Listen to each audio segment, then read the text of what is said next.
Shalom saudara-saudaraku yang terkasih, dimanapun engkau berada. Saya bersyukur sekali saat ini berada di kawasan persawahan yang nampak sangat hijau.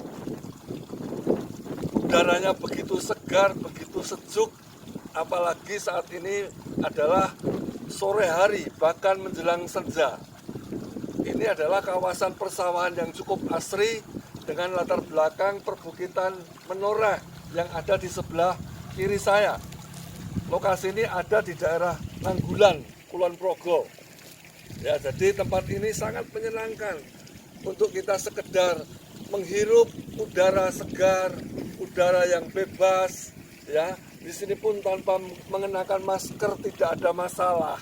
Tempatnya teduh, sejuk, segar, tenang, dan sejauh mata kita memandang tampak persawahan yang begitu menghijau, menyegarkan mata. Senang sekali. Di sini kita bisa mendapatkan rasa sukacita, damai sejahtera, dan luar biasa. Saudara-saudaraku, namun ada satu hal yang ingin saya bagikan dalam kesempatan ini. Ya, orang di dunia ini bisa merasakan damai sejahtera, bisa merasakan ketenangan, kesenangan ketika berada di suasana yang menyenangkan hati. Ya, seperti mungkin saat saya berada di tempat ini. Tetapi saya akan menyampaikan satu pesan firman Tuhan bahwa setiap kita orang percaya disediakan Tuhan damai sejahtera yang luar biasa. Damai sejahtera yang tidak seperti yang dunia berikan, yaitu damai sejahtera surga, damai sejahtera dari Allah, damai sejahtera yang dikerjakan oleh Roh Kudus dalam hati dan hidup kita setiap orang percaya. Tetapi pertanyaannya adalah bagaimana kita bisa menemukan, mendapatkan, mengalami damai sejahtera yang seperti itu. Nah, saya akan bacakan satu firman Tuhan di dalam kitab Yesaya pasal yang ke-32 ayat yang ke-17. Di situ dikatakan, ya, dalam Yesaya 32 ayat 17 dikatakan, di mana ada kebenaran, di situ tumbuh damai sejahtera, dan akibat kebenaran ialah ketenangan dan ketentraman untuk selama-lamanya. Haleluya. Inilah firman Tuhan. Inilah janji Tuhan bagi kita orang percaya, bagi kita umat Tuhan, yaitu Tuhan menyediakan akan memberikan damai sejahtera yang luar biasa, yang tidak sama seperti damai sejahtera yang bisa kita peroleh dari dunia ini. Namun ada syaratnya, saudaraku. Ada kunci, ada rahasianya. Bagaimana damai sejahtera Allah ini bisa kita terima. Dikatakan, yaitu tadi dikatakan, di mana ada kebenaran, di situ tumbuh damai sejahtera. Ini kuncinya. Jadi kita sebagai orang percaya akan menerima, akan memperoleh, mendapat damai sejahtera Allah itu ketika di dalam hidup kita ada kebenaran. Di dalam hati kita, dalam seluruh aspek diri kita, tubuh jiwa roh kita ada kebenaran. Apa kebenaran itu? Yesus berkata di dalam Injil Yohanes pasal 14 ayat yang ke-6, Dia berkata, akulah jalan, kebenaran dan hidup. Tidak seorang pun akan sampai kepada Bapa kecuali melalui aku. Jadi kebenaran itu bicara tentang Yesus Kristus, Tuhan dan Juru Selamat. Ketika kita sebagai orang percaya hidup di dalam Yesus, hidup menerima Yesus sebagai Tuhan Juru Selamat kita, kita sudah menerima kebenaran. Kita berada di dalam kebenaran, dan dari situlah timbul damai sejahtera surgawi. Yang kedua, kebenaran adalah bicara tentang firman Tuhan. Ya, kebenaran bicara tentang firman Tuhan. Jadi, ketika kita orang percaya hidup dalam firman Tuhan, hidup dalam kebenaran Allah, maka kita akan peroleh terima damai sejahtera Allah itu. Haleluya. Jadi ini kuncinya, saudara. Untuk mendapatkan damai sejahtera surgawi, kita harus hidup di dalam Yesus Kristus. Artinya kita menerima, kita percaya Yesus sebagai Juru Selamat dan Tuhan kita secara pribadi. Dan yang kedua, kita hidup sesuai standar firman Tuhan. Hidup dalam kebenaran Allah. Maka di tengah situasi dunia yang bergoncang seperti apapun, seperti yang masih kita alami hari-hari ini, kita tetap akan menerima damai sejahtera. Dan dikatakan ayat selanjutnya, dan akibat kebenaran ialah ketenangan dan ketentraman untuk selama-lamanya. Jadi inilah yang firman Tuhan berikan buat kita saat ini.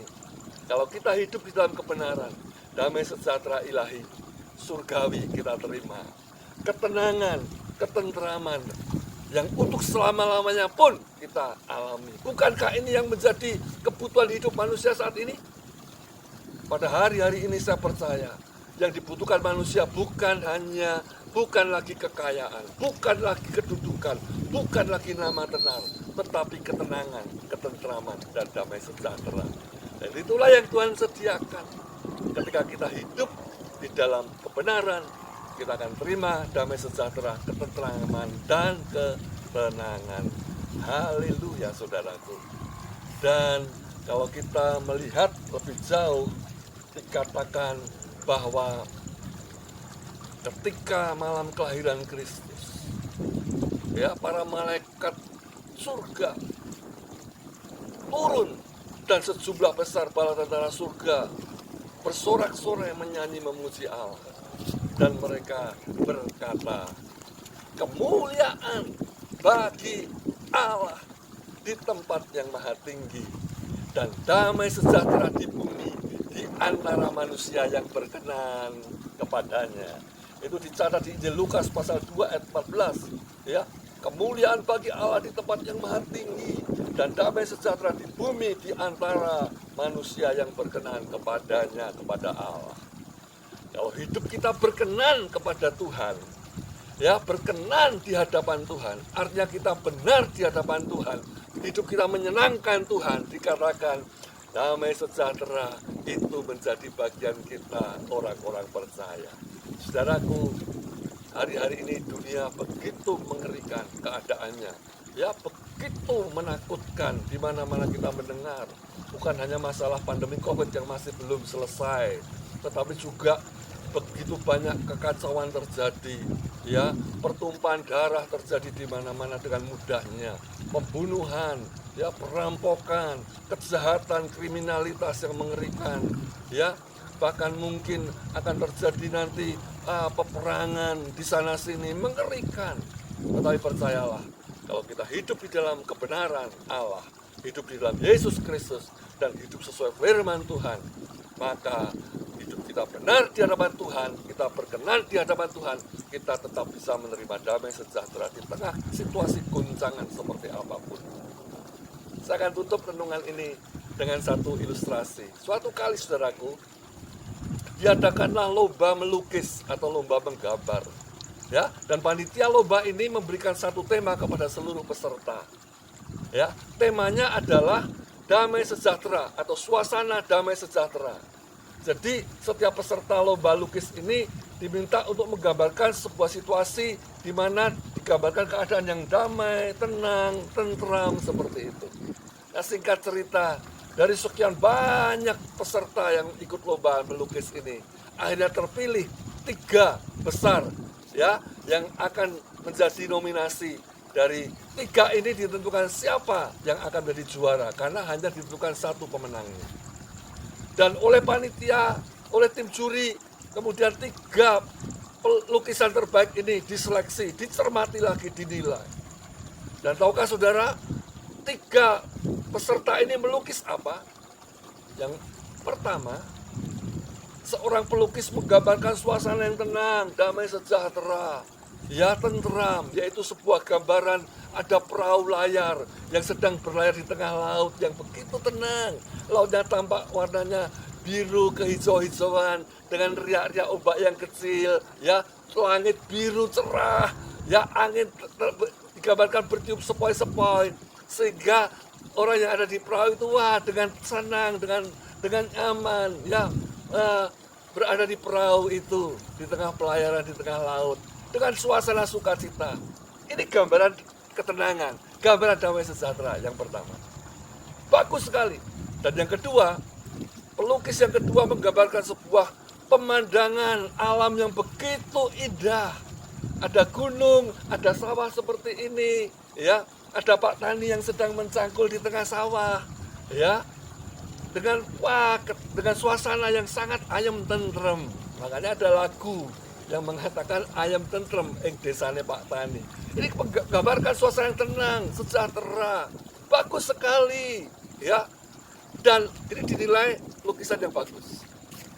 Dan satu lagi, peserta yang ketiga yang dinilai paling bagus di antara sebanyak peserta lainnya, menggambarkan satu keadaan yang berbeda, yaitu keadaan hujan lebat.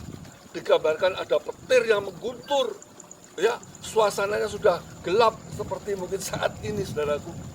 Mengerikan, gambaran angin ribut yang datang, ya. Dan dia terima, inilah damai sejahtera yang saya gambarkan, suasana tentram tenang yang saya gambarkan.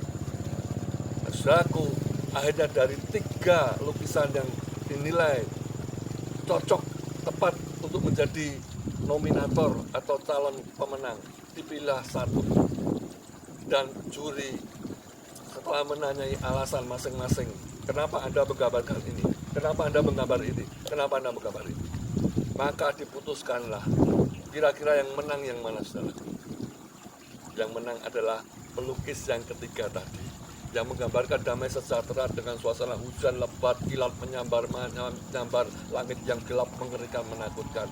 Ditanya, kenapa kamu melukis ini?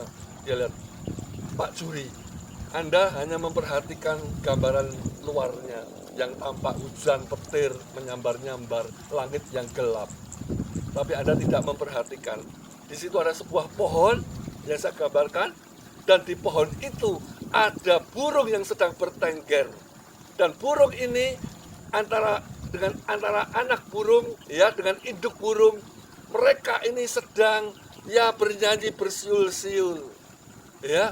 Justru di tengah guncangan angin ribut, badai luar biasa, hujan lebat menakutkan, tapi si burung ini tetap bisa bersiul-siul, bernyanyi sukacita. Bukankah ini gambaran damai sejahtera, gambaran ketentraman, gambaran ketenangan? Dan akhirnya juri, ya, tim juri mengatakan, wah, betul sekali. Jadi dari 3 lukisan yang terbaik, hanya diputuskan lukisan pelukis yang ketiga tadi dinyatakan sebagai pemenang. Jadi damai sejahtera, saudara, tidak selalu dalam suasana yang tenang, menyenangkan. Justru di tengah keributan, di tengah huru-hara, di tengah masalah, persoalan, problem hidup, ketika kita hidup dalam kebenaran, kita akan alami damai sejahtera Allah. Dan itu sukacita kita orang percaya. Nah, kiranya Tuhan Yesus memberikan kekuatan, semangat untuk kita hidup dalam kebenaran. Dan terimalah damai sejahtera surgawi secara berlimpah-limpah mulai sekarang, ya, besok, lusa, tahun depan, sampai selama-lamanya. Maranatha, Yesus Kristus telah datang yang kedua kali. Tuhan Yesus memberkati. Shalom.